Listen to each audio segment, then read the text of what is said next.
है छोटी छोटी बातों में वैर की गांठ बांध देना। अब मैं उससे बात नहीं करूंगा। देख लो आपकी जिंदगी में अगर किसी से भी बोलचाल बंद है, अपने जीवन के इस कृष्ण लिस्या के लक्षण को निकाल दो। इस लिस्याओं से, अपने आप को कलुषित लिस्याओं से, इस दलदल से, इस कीचड़ से, इस गहरे कुएं में से अपने आप को बाहर निकाल दो। अगर आपको लगता है जिंदगी में किसी के भी साथ आपकी बोलचाल बंद है, आप उससे मिलने नहीं जाते, बोलते नहीं, उसका फोन नहीं उठाते, उससे बातचीत नहीं करते, कितनी गांठ बन जाती है। कल एक बहन जी बता रही थी, यहीं बैठी है वो मेरे आंखों के सामने, कहने लगी बाप जी मेरा एक बेटा शादी के बाद केवल 15 दिन में पता नहीं उसकी बहू की मुझसे क्या अनबन होगी, मैं नहीं समझ पा रही हूं। उसके बाद मैंने अपने बेटे को 10 बार सॉरी कह दिया, पर उसने ऐसी गांठ बांध ली। आज कई साल के साल हो गए, हम दोनों एक ही नगर में हैं, न तो दिवाली को मिले, न संवत्सरी को मिले, न प्रदूषण में मिले, न होली को मिलते हैं। और तो और मैं कभी फोन करूं तो मेरा नंबर देख के उठाता नहीं, और दूसरे फोन करूं तो हेलो सुनते मेरी आवाज सुन के फोन को काट देता। कौन है वो?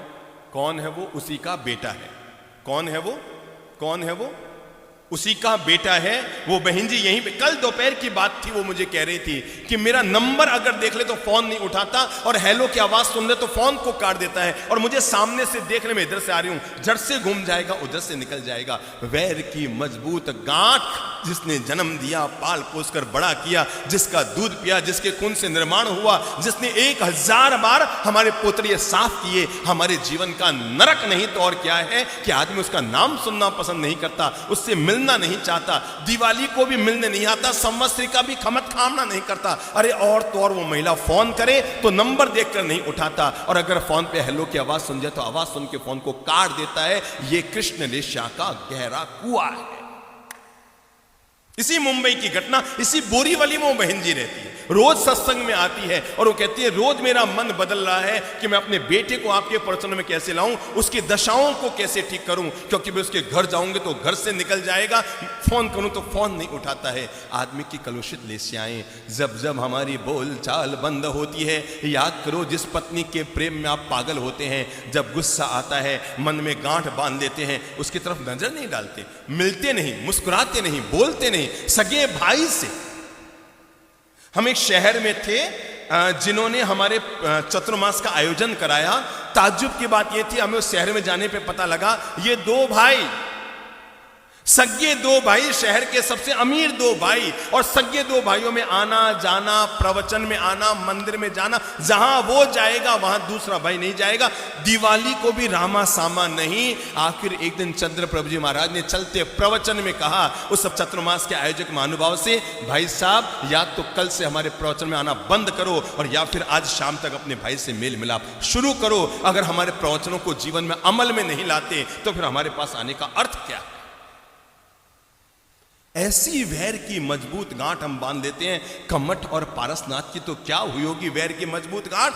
हम एक छत के नीचे रहते हैं, पर कितने दूर हैं, कितने दूर हैं आपस में, कितने दूर हैं। कितना गजब होता है। दीवार में अगर दरार पड़े तो दीवार गिर जाती है, पर मन में अगर दरार पड़े तो दीवार खड़ी हो जाती है।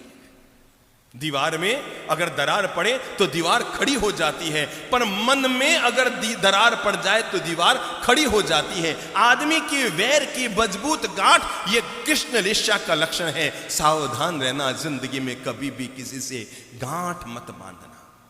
भूल चूक कर जिंदगी में कभी किसी से गांठ मत बांध लेना, क्योंकि जिंदगी तो पूरी हो जाएगी, पर गांठ जन्म जन्मांतर तक, जन्म जन्मांतर तक हमारा पीछा करती रहेगी, पीछे लगी रहेगी। अगले जन्म में फिर निमित्त बनेगा, कुछ आप बनेंगे, कुछ वो बनेंगे, फिर पिछले जन्म का वैर भाव जगेगा। इसलिए वैर की गांठ कभी किसी से मत बांधना, बोल चाल कभी किसी से बंद मत करना। मुझे याद है एक पति पत्नी, उनकी आदत थी जब झगड़ते तो बोलचाल बंद कर देते। क्या करते? जब भी झगड़ते, जब भी तो बोलचाल बंद कर, 2-2 4-4 दिन तक नहीं बोलने का। और तो और दोनों के सोने की जगह भी अलग अलग हो जाती, खाना भी अलग अलग खाते, साथ में बैठ के नहीं खाते, इतनी दूरी बढ़ जाती। एक दिन ऐसे ही झमेला हुआ, झमेले में बात बढ़ गई, पति ने भी बोलना बंद कर दिया, पत्नी ने भी बोलना बंद कर दिया, दोनों की बोलचाल बंद। संयोग की बात, पति को अगले दिन सुबह है 6 बजे की ट्रेन से सूरत जाना था। मुंबई से। सोचा यार मेरी नींद न खुली तो ट्रेन छूट जाएगी, रिजर्वेशन बेकार जाएगा, और इसको बोलूं तो कैसे बोलूं, हमारी बोलचाल बंद है। पर उसे पता था कि रात को सोने से पहले पत्नी मुझे एक गिलास दूध तो देने आती है। सो उसने कागज उठाया और कागज उठाकर उस पर लिखा, कल सुबह 6 की ट्रेन से मुझे सूरत जाना है, 5 बजे उठा देना। उसने वो कागज रख दिया। पत्नी आई, दूध का गिलास रखा, कागज उठाया, पढ़ा, वापस रखा, चली गई। सुबह 6:15 बजे उस बंदे की आंख खोली तो देखा उसकी पत्नी तो सामने सामयिक में बैठी है। मतलब ये सामयिक में बैठ गई, घर का काम भी इसने पूरा कर लिया और मुझे जगाया नहीं, और गुस्से में भरा कि आज मैं इसको बताऊंगा अपने आप को। समझती क्या है ये, है?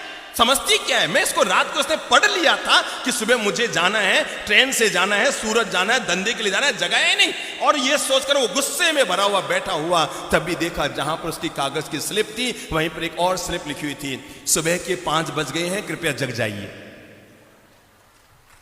स्लिप पड़ी थी, 5 बज गए, कृपया जग जाइए। वो उससे नहीं बोलते, आप उससे नहीं बोलते, दोनों की बोलचाल बंद है। तब भी लोग कह रहे हैं कहो ना प्यार है। घर में हिंदुस्तान और पाकिस्तान का माहौल बना रखा है हमने, और ऊपर से गीत गा रहे हैं कहो ना प्यार है। दूर का प्यार है क्या मेरे भाई? कृष्ण लिस्या पति पत्नी